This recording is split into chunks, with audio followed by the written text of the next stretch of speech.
오늘 오예배 나오신 모든 분들을 주님의 사랑으로 축복합니다. 올 한 해가 얼마 남지 않았습니다. 신앙 안에서 잘 결산하시고 새로운 소망으로 내년 한 해를 잘 계획해 보시기를 바랍니다. 우리 그런 의미에서 우리 한번 좌우에 계신 분들과 이렇게 인사하도록 하겠습니다. 감사로 결산합시다. 시작. 우리 한 번 더 소망으로 기대합시다. 아멘. 우리의 고백대로 될 줄로 믿습니다. 연말연시 가운데 풍성한 은혜가 가득하시길 예수님의 이름으로 축복하겠습니다. 오늘은 갈라디아서 강의 두 번째 시간입니다. 오늘은 갈라디아 교회 분열과 바울의 자기 변호라고 하는 제목을 가지고 함께 말씀을 나누도록 하겠습니다. 자, 갈라디아서는 바울이 갈라디아 교회에게 쓴 편지라고 말씀을 드렸습니다. 자, 우리 2절과 3절을 볼 텐데 우리 화면을 통해서 한번 보겠습니다. 다 같이 한번 읽어보겠습니다. 시작. 함께 있는 모든 형제와 더불어 갈라디아 여러 교회들에게 우리 하나님 아버지와 주 예수 그리스도로부터 은혜와 평강이 있기를 원하노라. 아멘. 여러분 2절에 보면 갈라디아 여러 교회들이라고 나오죠. 갈라디아 교회는 우리 소양교회처럼 이렇게 한 개의 교회가 아닙니다. 갈라디아 지역에 흩어져 있었던 여러 교회들을 말하는 것입니다. 그래서 이 갈라디아라고 하는 명칭은 우리 대한민국으로 치면 어떤 강원도나 경기도와 같은 개념이 되겠습니다. 어떤 특정한 큰 지역을 아우르는 명칭이라고 한다는 것이죠. 그 갈라디아 지역 안에 수많은 도시와 마을들이 있었는데 바울이 그곳들을 다니면서 제자들을 삼고 교회를 세웠던 것입니다.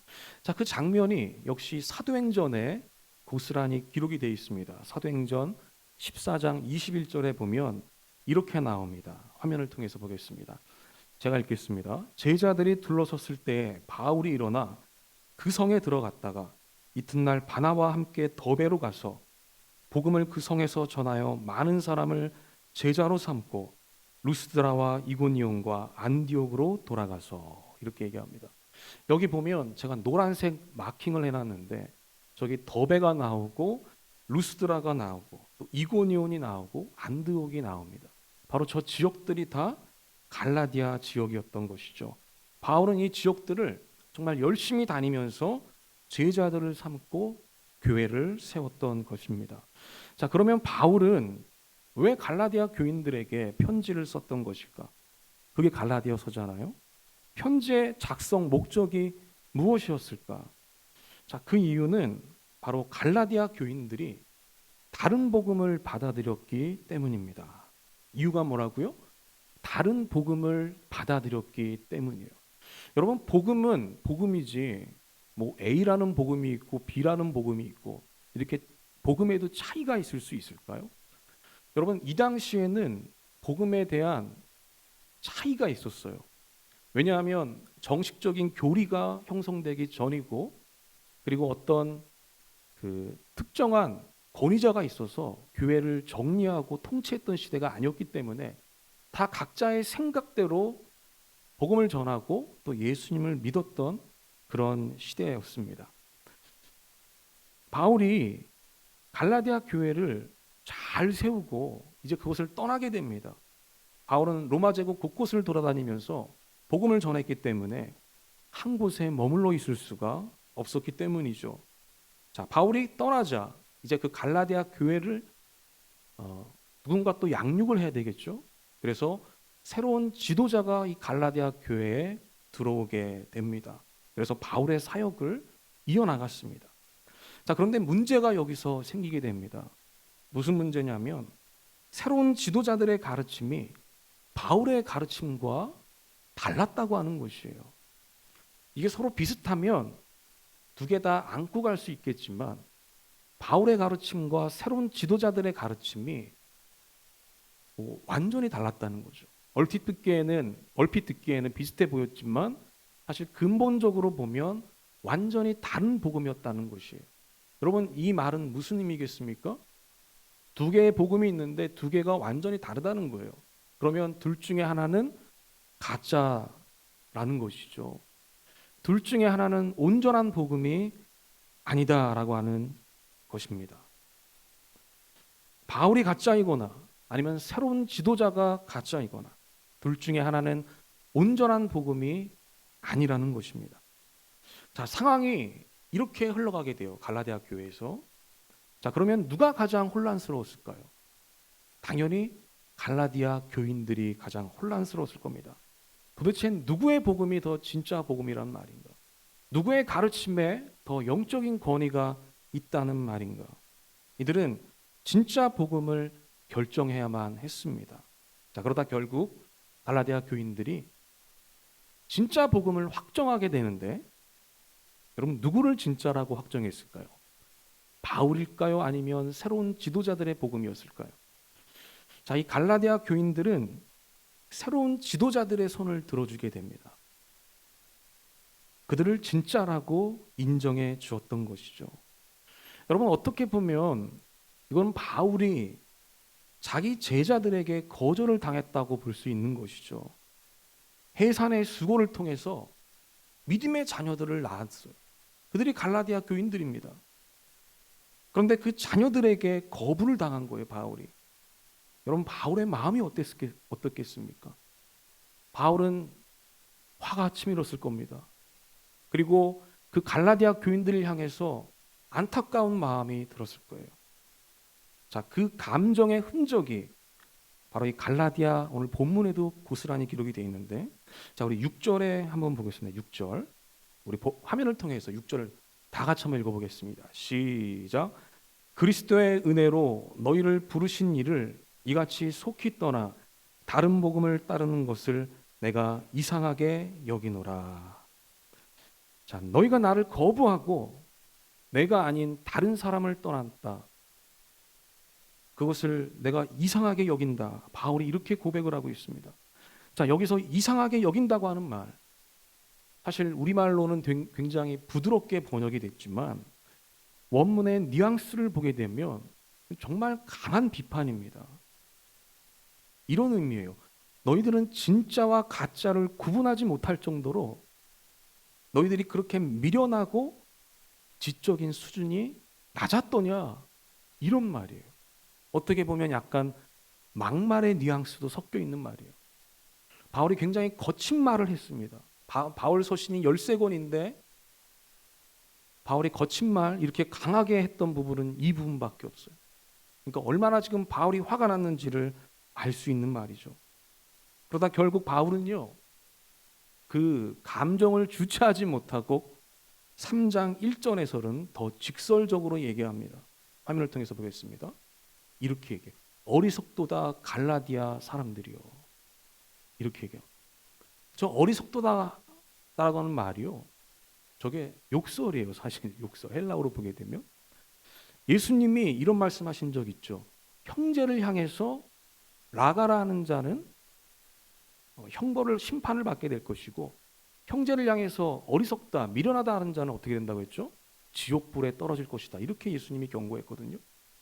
근데 바울은요, 이 갈라디아 사람들, 자기의 어떻게 보면 영적인 자녀들인데 이 자녀들에게 야, 이 어리석은 놈들아, 왜 이렇게 미련한 놈들아라고 지금 바울의 분노를 표출하고 있는 것을 보게 됩니다. 그만큼 바울의 마음이 안타까웠다는 사실을 보여주고 있는 것이죠. 그러나 바울은 포기하지 않았다는 겁니다. 감정적으로는 갈라디아 교인들에게 못마땅한 마음이 있었지만, 여러분, 최선을 다해서 그들을 다시 설득해야 되겠다라고 결심합니다. 그래서 그 설득의 내용이 바로 이 갈라디아서의 핵심 내용이라는 것이죠. 그럼 바울은 이 교인들을 어떻게 설득하고 있는가? 자, 이제 앞으로 그 방법들을 우리가 살펴보게 될 텐데, 여러 가지 방법으로 설득을 하고 있습니다. 자, 오늘은 그 중에서 이 권위에 대한 것들을 한번 살펴보도록 하겠습니다. 바울이 교인들을 설득하기 위해서 권위의 문제를 가지고 나오는 것을 보게 됩니다. 바울이 이 갈라디아 교인들을 이제 다시 자기 편으로 만들기 위해서 자기의 영적 권위에 대해서 설명을 하고 있어요. 자, 그럼 왜 바울은 하필이면 권위에 대해서 말을 했을까요? 자, 우리가 한번 생각해 보겠습니다. 자, 우리가 일상에서 주변 사람들과 사소한 내용들을 주고받을 땐 딱히 권위가 필요하지가 않습니다. 우리가 주변 지인들과 일상적인 대화를 할 때 있잖아요. 집안 식구들 얘기할 때 있고, 직장 생활 얘기할 때도 있고, 또 텔레비전 얘기할 때가 있습니다. 여러분, 이렇게 이런 얘기들을 주고받는 가운데는 어떤 권위가 필요하지 않습니다. 그런데 만약 어떤 사람이 우리에게 와서 세상에 공개되지 않는 어떤 중요한 정보를 알려준다고 할 때는, 여러분, 그때는 그 말하는 사람의 권위가 너무나도 중요해진다고 하는 것이죠. 그 정보를 알려준 그 사람이 그 소중하고 가치 있는 어떤 지식이나 사실을 전달해주는 그 사람이 어떤 권위를 갖고 그 얘기를 하는지가 너무나도 중요하다는 거예요. 여러분, 그렇지 않겠습니까? 그래서 그 권위에 따라서 그 사람이 알려준 정보가 진짜인지 가짜인지 그 진위가 판명이 된다는 것이죠. 제가 역사를 공부하고 있는데, 공부를 하다 보면 이 역사의 공통점인 패턴을 발견하게 됩니다. 그래서 이제 역사를 공부하는 사람들에게 가장 유익한 점이 뭐냐면, 그 패턴을 발견해서 이제 미래를 점지해 볼 수가 있는 것이죠. 왜냐하면 시간과 공간은 바뀌지만 누가 바뀌지 않기 때문에요. 그 시간과 공간을 채우는 사람들이 바뀌지 않기 때문이에요. 그래서 웬만하면 똑같은 상황이라면 사람들은 똑같은 선택을 하더라고요. 자, 그런데 놀랍게도 역사를 통해서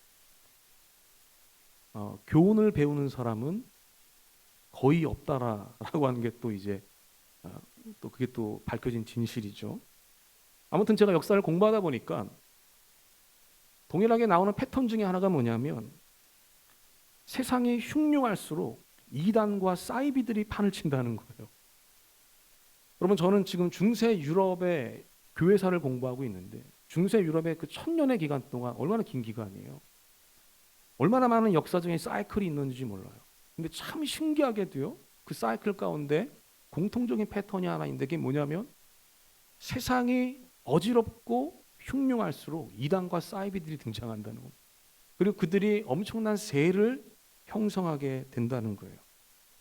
듣도 보도 못한 교주들이 나타나서 진짜 성경을 가르쳐 준다고 사람들을 미혹한다는 것이죠. 자기가 가르치는 성경이 지금까지 이 세상에 없었던 진짜 진리라고 주장한다는 거예요. 근데 재밌는 것은 이러한 주장에 너무나도 많은 사람들이, 적지 않은 사람들이 넘어진다고 하는 사실입니다. 자, 그러면 뭐 그렇게 주장할 수도 있죠. 우리 종교의 자유가 있는 대한민국이니까. 그럼 우리가 분별을 하고 판단을 해야 되는데, 만약에 어떤 사람이 그렇게 주장한다고 한다면 우리는 그 사람의 권위를 점검해야만 합니다. 과연 그 사람이 어떤 권위를 가지고 저런 중요한 주장을 하는지 우리가 그거를 점검해 봐야 한다는 것이죠.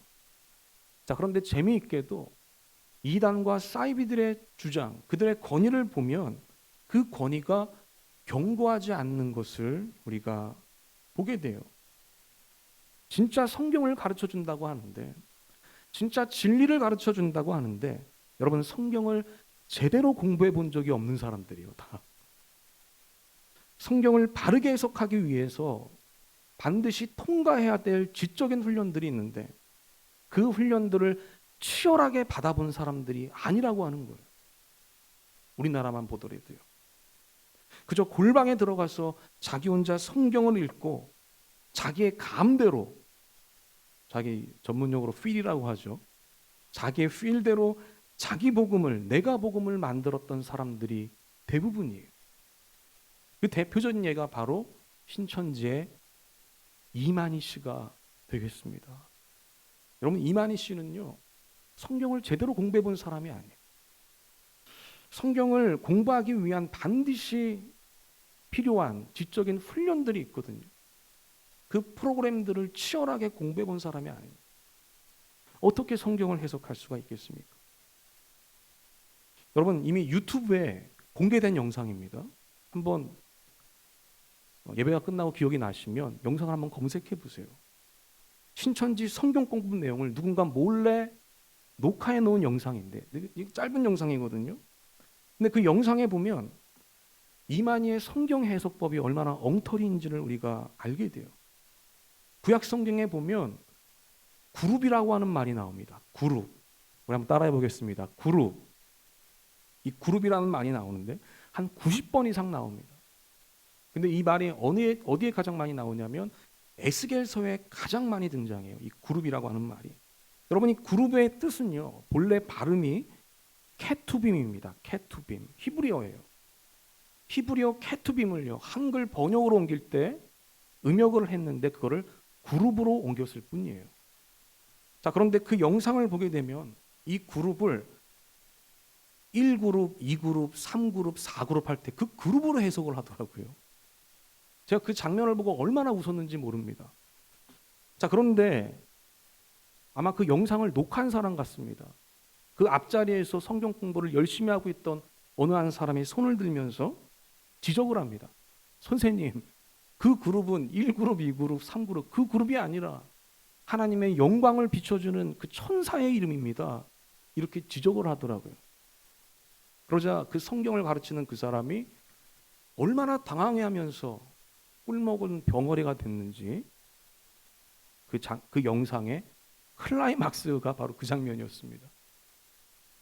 여러분, 이렇게 엉터리 해석법을 가지고 성경을 해설하는 사람들인데 어떻게 진짜 성경, 진짜 진리를 가르칠 수가 있겠습니까? 절대로 불가능한 일이죠. 어불성설인 것입니다. 따라서 정말 중요한 것을 알려주는 사람일수록, 뭔가 특별한 사실을 전달하는 사람일수록 그 사람의 지적인 권위, 그 사람의 영적인 권위, 그 사람의 도덕적인 권위는 중요해질 수밖에 없다라는 것이죠. 여러분 주변에, 아니 우리 주변에, 우리 대한민국 사회에서 뭔가 이전에 없었던 특별한 것들을 주장하는 사람, 특히 종교계에서, 여러분 그 사람의 권위를 한번 판별해 보십시오. 그 사람의 지적인 권위가 어떤지, 그 사람의 영적인 권위가 어떤지, 그 사람의 일상적인 도덕적인 권위가 어떤지를 판별해 보십시오. 그럼 답은 나오게 돼 있어요. 여러분, 바울은 어떤 사람입니까? 바울은 복음을 전했잖아요. 이 복음은 엄청난 비밀입니다. 지금 2000년이 지났잖아요. 복음이 알려진 다음 2000년이 지났기 때문에 우리는 복음에 대해서 너무나 잘 알고 있어요. 모든 게 다 오픈됐습니다. 근데 이 바울 당시만 해도 복음은요, 여전히 비밀에 속했던 지식이에요. 많은 사람들이 몰랐습니다. 그래서 그 복음을 전해야 되는 상황이에요. 엄청난 비밀을 전하는 사람이 바울이었습니다. 어떻게 보면 그 당시에 전 세계에서 가장 중요한 진리를 전했던 사람이 바울이었던 것이죠. 때문에 바울의 권위는 너무나도 중요해질 수밖에 없었던 것이죠. 그 바울의 권위가 합당하다면 바울이 전하는 복음도 당연히 진짜일 수밖에 없을 것입니다. 그래서 바울은 자기의 권위에 대해서 변호를 하고 있는 것입니다. 자기는 매우 특별한 권위를 가지고 복음을 가르친다라고 얘기하고 있는 것이죠. 자기의 권위가 타당하다고 한다면, 내가 어떤 권위로 복음을 전하는지 너희들에게 얘기해 줄 테니 너희들이 듣고 내 권위가 타당하다고 한다면 내가 너희들에게 전한 그 복음은 가짜 복음이 아니라 온전한 복음이고 진실한 복음일 것이다 라고 갈라디아 교인들에게 얘기하고 있는 것입니다. 여러분, 제가 아까 서두에서 얘기했지만 이 갈라디아 교인들은 바울을 거부했잖아요. 바울을 거절했습니다. 그리고 새로운 지도자들의 복음을 수용하게 됩니다. 자, 이거를 우리가 권위의 차원에서 보게 되면 바울의 권위보다 누구의 권위를 더 인정해 준 것이죠? 바로 그 새로운 지도자들의 권위를 더 인정해 줬다는 것이에요. 자, 그러면 여기서 우리가 중요한 질문 하나가 생깁니다. 어떻게 이 새로운 지도자들은 온 지 얼마 되지도 않았는데, 그리고 그 교회를 개척한 사람도 아니잖아요. 그 교회는 누가 개척했어요? 바울이 개척했잖아요. 어떻게 보면 외부에서 들어온 사람들인데 어떻게 그 사람들이 그 짧은 시간에 바울의 권위를 능가할 수가 있었을까요? 그리고 고린도 교회 사람들로 하여금, 아니 갈라디아 교인들로 하여금 바울을 버리게 만들 수 있었을까요? 도대체 어떻게 했던 것일까요? 그들은 누구였을까요? 여러분, 이 새로운 지도자들은 예루살렘 교회에서 온 사람들이었습니다. 예루살렘 교회에서 온 사람들이요. 그 당시 예루살렘 교회는요, 복음의 중심지였죠. 예수님의 수제자였던 베드로가 있던 곳이었고요. 예수님과 3년 공생애를 함께 지냈던 예수님의 12제자가 있었던 곳이에요. 베드로가 복음을 전하자 수천 명이 회심하고 돌아오는 기적과 능력이 있던 곳, 그것이 바로 예루살렘 교회였습니다. 그러니까 복음에 있어서는 가장 큰 권위를 갖고 있던 교회가 바로 예루살렘 교회였다는 것입니다. 바로 그런 곳에서 그 12제자들에게 복음을 배우고 갈라디아로 파송된 사람들이 새로운 지도자였다는 것이에요.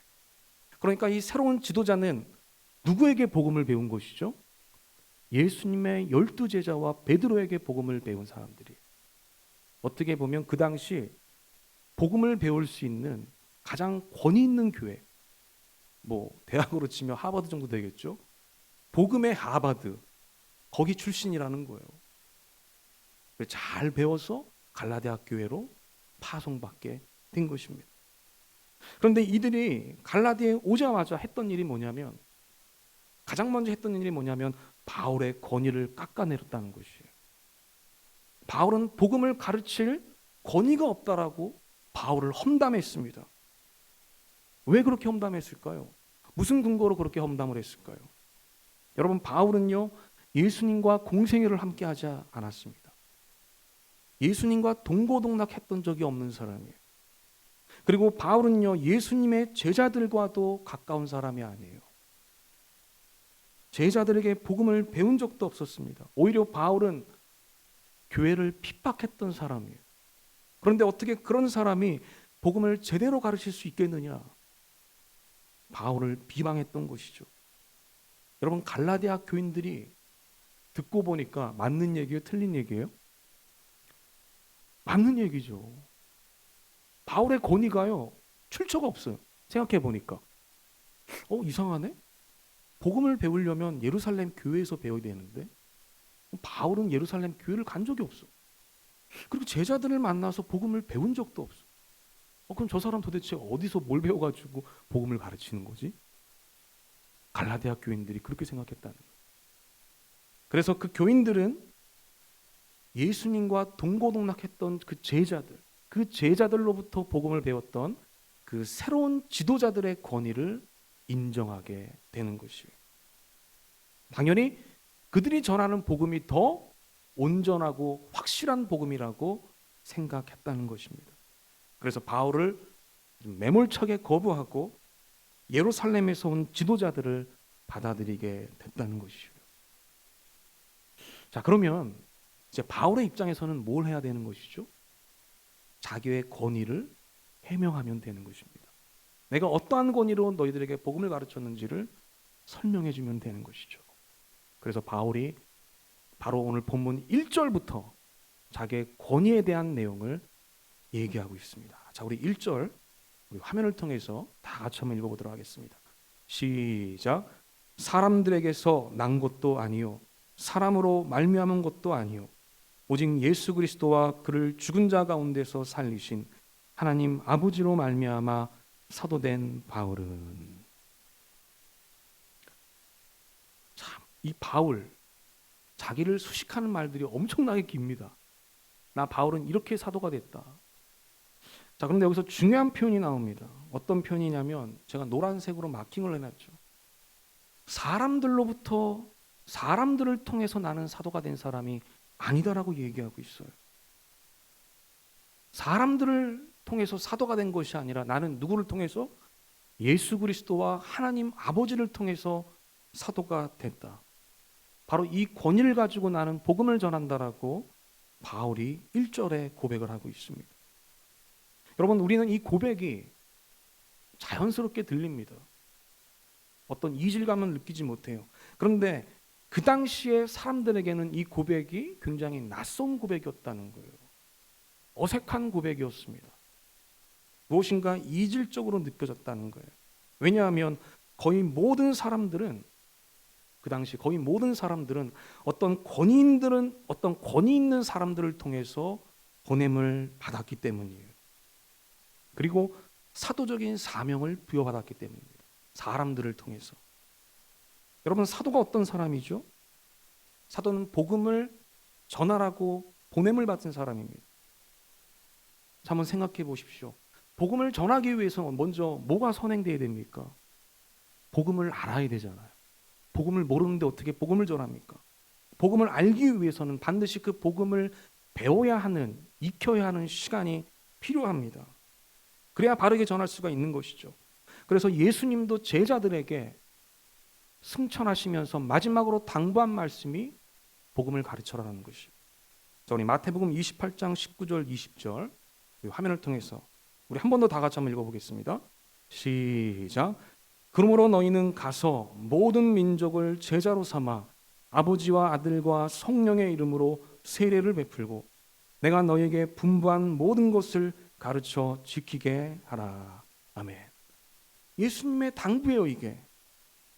결국 이게 무슨 말입니까? 많은 사람들에게 복음을 가르쳐서 제자로 삼고 그 제자들이 또 다른 사람들을 가르쳐서 제자로 삼아라고 하는 말이에요. 그래서 제2의 제자, 3의 제자, 4의 제자, 5의 제자가 나오게 하라는 거예요. 그렇게 되다 보면 어느 순간 복음이 전 세계로 전파가 될 것이다라고 하는 예수님의 말이에요. 자, 그러면 여기서 중요한 질문 또 하나 있죠. 바울은 누구에게 복음을 배웠을까? 바울은 어느 누구에게도 복음을 배운 적이 없다라고 하는 것이에요. 그러니까 이 권위의 사이클에서 벗어나 있는 사람이 바울이에요.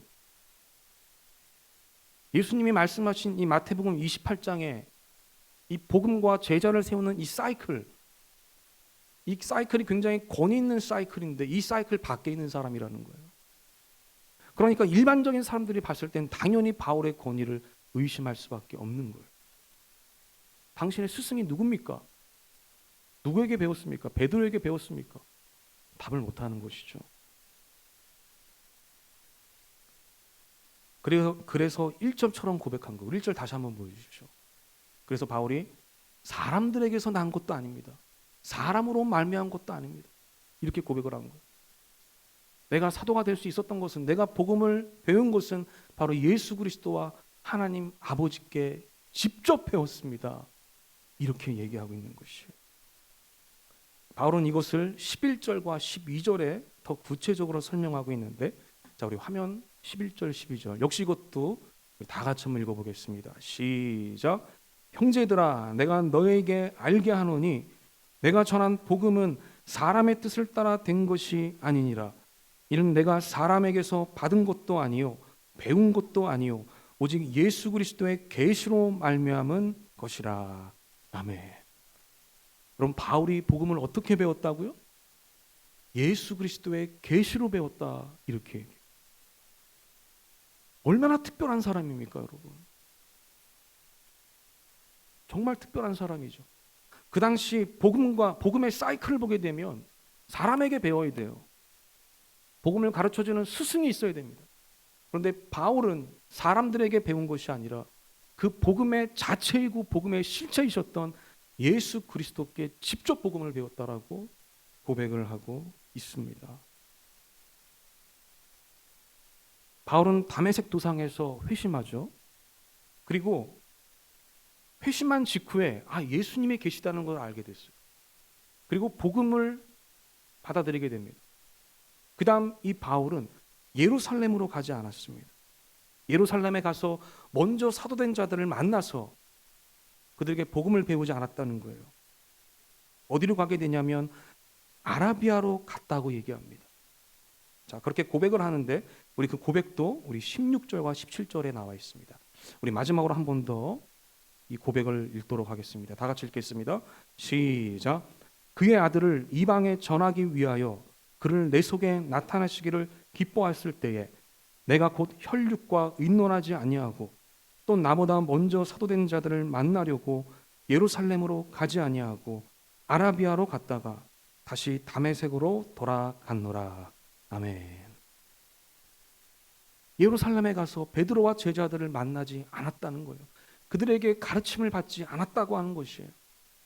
바울은 아라비아로 가서 그곳에 3년 동안 머물면서 예수님과 개인적인 교제를 통해 그 친밀한 교제 안에서 나타나는 특별한 계시를 통해서 복음과 진리를 배웠다라고 말씀하고 있는 것이죠.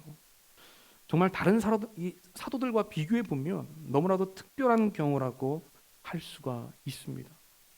하나님께서 그 당시 예루살렘 교회, 초대교회를 이끌어 가셨던 보편적인 방법이 있었는데 그 방법에서 벗어난 예외적인 방법으로 바울은 하나님의 은혜를 경험했던 것입니다.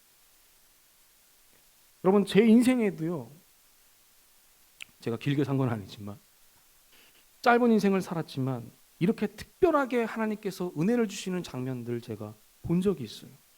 너무나도 강렬하게 체험한 적이 한 번 있습니다. 바로 제가 군 생활했던 때인데요. 그때 저보다 한 7, 8개월 고참 하나가 있었습니다. 저는 그 당시에 일병이었고 그 고참은 상병이었습니다. 근데 그 고참이 보직이 뭐였냐면 수송부에 있었어요. 그 정비를 해야 됩니다. 차 정비를 해야 되는데 그 창고가 하나 있었거든요. 사무실이죠. 이제 업무 시간이 되면 그 사무실에 가서 이제 여러 가지 것들을 점검하고 정비를 하는 겁니다. 그런데 이 고참이 신앙이 없던 사람이에요. 예수님을 모르는 사람입니다. 그런데 입대하기 전에 하나님의 능력을 잠깐 맛본 사람이에요. 어떤 일이 있었냐면 이 고참에 형이 있었는데 형이 정신병자였습니다. 하루는 이 형이 집을 나가서 거리를 유리방황하는 거예요. 가족들이 깜짝 놀라서 이 형을 찾으려고 했는데 찾을 수가 없었어요. 이 고참도 형을 찾기 위해서 전전긍긍했습니다. 그러다가 도저히 찾을 수가 없었어요. 포기하려고 하는데 갑자기 눈앞에 한 건물이 있는데 그 건물 2층에 기도원이 있더래요. 그래서 자기도 모르게 그 기도원에 들어갔다는 것이죠. 상가에 있는 기도원. 그래서 그 기도원에 들어가서 무작정 너무 마음이 급하니까 그 기도원에 계신 목사님을 붙잡고 하나님이 살아계시면 목사님 우리 형을 찾아주세요. 목사님 우리 형을 찾을 수 있도록 기도해달라고 같이 기도했다는 거예요. 1시간을 기도했다고 합니다. 근데 결과는 어떻게 됐냐면 형을 찾게 된 거예요. 그래서 이 고참이 어떤 하나님의 살아계심을 이제 조금 맛보고 군대에 입대하게 돼요. 그래서 군에 입대해서 업무 시간에 자기 혼자 창고에 있잖아요. 그 창고에서 성경을 보기 시작했어. 혼자 성경을 봤어요. 무슨 말인지 도저히 몰라요. 우리 믿는 사람들은 성경을 봐도 무슨 말인지 모르는데 여러분 그 고참이 무슨 내용인지 어떻게 알았겠습니까? 그래도 그냥 있는 거예요. 그리고 하나님께 그렇게 기도를 하게 돼요. 하나님은 업무는 안 하고 창고에 이제 전문용어로 짱 박혀서 성경과 기도를 보게 돼요. 여러분 그러다가 이 고참이 성령을 받게 돼요. 그 창고 안에서. 사람이 완전히 바뀌게 됩니다. 하루는 제가 업무를 마치고 내무실에 들어가는데 저를 부르더라고요. 제가 신학생인 걸 아니까. 그러면서 자기가 성령을 받았다고 얘기하는 거예요. 근데 그 표정이나 말투나 그리고 그 이어진 대화 가운데서 이 고참이 진짜 성령을 받았구나. 자기가 성령을 받고 3시간, 4시간 그 창고에서 울면서 기도를 했다는 거예요. 저는 그 이야기를 들으면서 하나님께서 이렇게 특별하게 역사하시는 경우도 있구나라는 사실을 제가 너무나도 피부에 닿게 경험을 했던 적이 있습니다. 여러분 이처럼 하나님의 은혜와 역사는 언제 어떻게 이루어질지 모른다는 것이죠. 하나님은 모든 방법을 통해서 우리들에게 은혜를 주시고 우리를 사랑해 주시는 분이라는 것입니다. 여러분 이 사실을 믿게 되기를 주님의 이름으로 축복합니다. 비록 바울은 예수님과 공생애를 지내지 못했고 또 권위가 있었던 예수님의 12 제자들과 가까운 사이가 아니었지만 하나님의 특별한 교회 아래 사도의 사명과 권위를 받게 되었어요. 예루살렘 교회 지도자들은 처음에 바울을 수용할 수가 없었습니다. 그러나 바울이 가르치는 복음과 그가 맺는 수많은 열매들을 보고 결국엔 나중엔 이 바울을 받아들이게 되는 것이죠.